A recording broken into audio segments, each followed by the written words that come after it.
വാർത്തകൾ വിശദമായി നോക്കാം.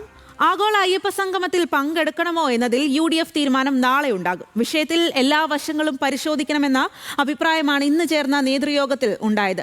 സർക്കാരിന്റെ രാഷ്ട്രീയ അജണ്ട തുറന്നു കാണിക്കാനാണ് തീരുമാനം. വിവരങ്ങളുമായി PR പ്രവീണയാണ് ചേരുന്നത്. പ്രവീണ, നിർണായകമായിട്ടുള്ള തീരുമാനം തന്നെയാകുമല്ലോ നാളെ UDFന്റെ ഭാഗത്തു നിന്നും ഉണ്ടാകുക?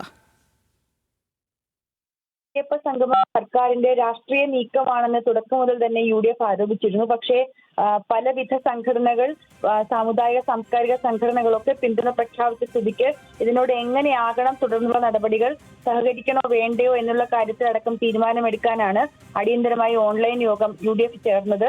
ഇതിലാണ് ഇപ്പോൾ എല്ലാ വശവും പരിശോധിച്ച ശേഷം തീരുമാനമെടുത്താൽ മതി എന്നുള്ള ധാരണയിലേക്ക് എത്തിയത്.